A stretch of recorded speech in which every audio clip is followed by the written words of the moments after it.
આજે આપણા સૌના માટે એક શરમજનક દિવસ છે એમ કહીએ તો કંઈ ખોટું નથી।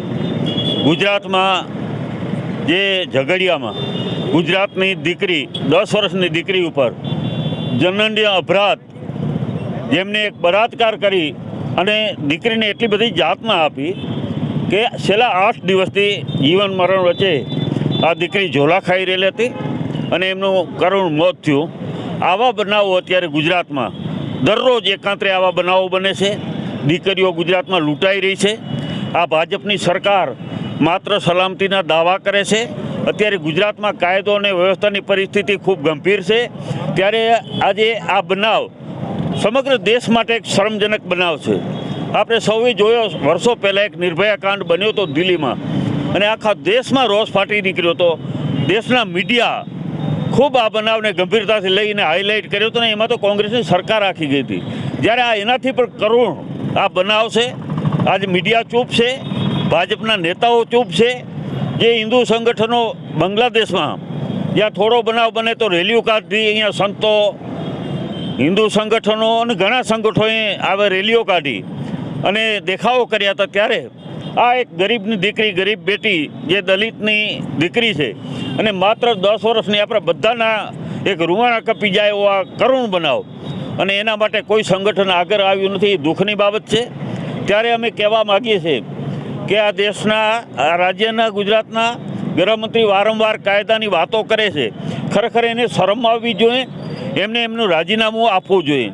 અત્યારે આ ગુજરાત રાજ્યમાં જે રીતે આપણે જોઈ રહ્યા છીએ કે ગુજરાત રાજ્ય કઈ દિશામાં જઈ રહ્યું છે, અહીંયા કને તમામ એવા બનાવો બને છે જે ખૂબ શરમજનક બનાવો બને છે। નકલી ઈડી હોય, નકલી CBI હોય, નકલી કચેરીઓ હોય, નકલી વારંવાર પેપરો ફૂટતા હોય। આ અત્યારે આપણા રાજ્યની હાલત છે। ત્યારે આ બનાવ એક આપણા ઝારખંડની દીકરી અહીંયા મજૂરી કામે આવેલી હતી। આપણે સૌ જાણીએ છીએ કે માત્ર 10 વર્ષની દીકરી ઉપર એટલા કમામ કર્યા છે।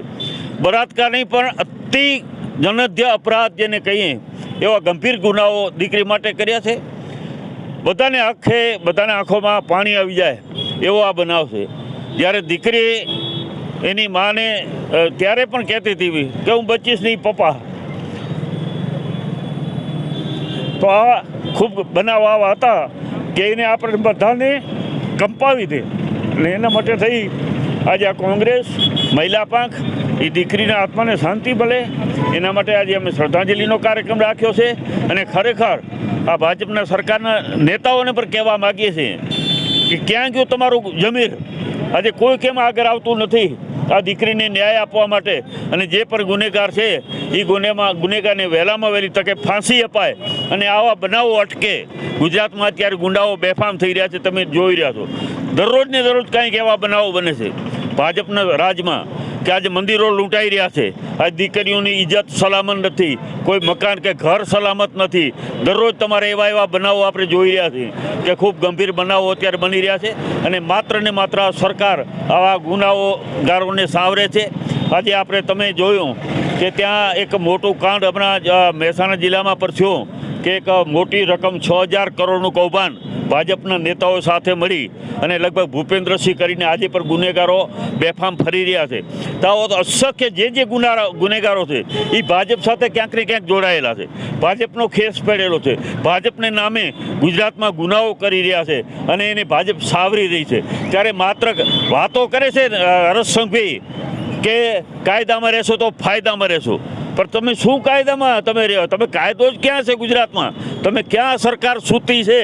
ગુનેગારો બેફામ છે ગુજરાતમાં। આની નાની નાની દીકરીઓ આજે ગુજરાતમાં સલામત નથી, કોઈ સ્કૂલે જનારી દીકરી સલામત નથી, કોઈ અત્યારે ગુજરાતની પરિસ્થિતિ હાલત છે આવી ક્યારે પણ નથી થઈ ભૂતકાળમાં। એટલી ખરાબ હાલત અત્યારે ગુજરાત આપણે રાજ્યમાં છે।